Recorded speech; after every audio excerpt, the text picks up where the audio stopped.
Kadang-kadang ada orang tua yang komplain, yang mengeluh. Anak saya susah diatur. Kalau saya berikan nasihat, dia tidak pernah mendengarkan. Dia bahkan melukai hati saya dan mengatakan bahwa saya tidak sayang padanya. Apa kurangnya saya sebagai orang tua? Lihat saya berikan kepadanya segala sesuatu. Tapi pernahkah orang tua seperti ini berpikir apa yang mereka berikan kepada anak mereka? Tidak jarang terjadi orang tua kehilangan tahun-tahun yang indah bersama dengan anak-anak mereka.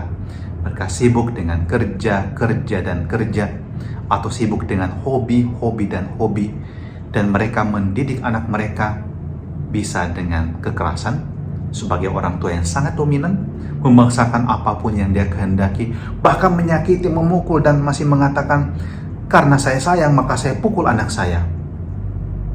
Kasih sayang dan kekerasan tidak ada dalam satu ruang yang sama. Ketika Anda menyatakan kasih, Anda tahu bagaimana memperlakukan anak Anda. Anda tahu bagaimana harus mengingatkannya, bukan dengan kekerasan. Dan ada juga orang tua yang mengatakan, saya sayang pada anak saya, tapi semuanya di luar kontrol mereka. Anak-anak dibiarkan saja bertumbuh tanpa ada sama sekali pendampingan. Yang diberikan hanya fasilitas. Dan anak-anak merasa bahwa mereka dimanipulasi dengan fasilitas. Padahal yang mereka butuhkan adalah relasi yang dekat.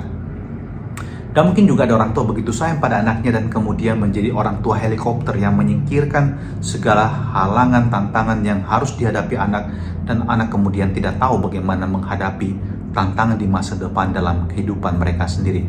Mereka bergantung penuh pada orang tua mereka. Sama dengan Anda mengatakan sebagai pasangan, saya sangat mencintai pasangan saya, tapi yang terjadi KDRT, Anda menyakiti, Anda memukul. Dan kemudian mungkin Anda juga mengatakan, saya menyayangi, tapi Anda tidak punya waktu sama sekali untuk mendengarkan. Saya ingat ada beberapa suami yang mengatakan, ya, ciri khas dari para istri adalah membuat telinga suami itu budek, alias tongolok dalam bahasa Makassar. Kenapa? Istri-istri suka sekali mengulangi hal-hal yang sama, mengatakan hal-hal yang sama.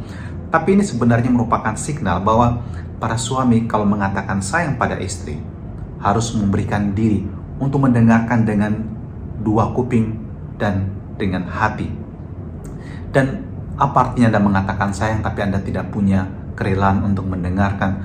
Dan kalau melakukan sesuatu pun, menolong istri Anda untuk misalnya membelikan kebutuhan harian, atau Anda bahkan membantu istri Anda untuk membersihkan lantai, mengepel, atau membantu untuk menggantung baju yang telah dicuci, lakukan itu dengan cinta dan bukan karena terpaksa.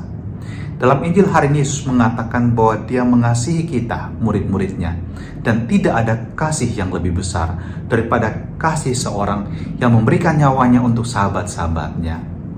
Dan itu yang Yesus tunjukkan kepada kita, bagaimana Dia mengasihi kita. Dia memberikan nyawanya, Dia memberikan hidupnya. Anda ingin relasi yang dalam? Berikan hidup Anda, berikan seluruh diri Anda.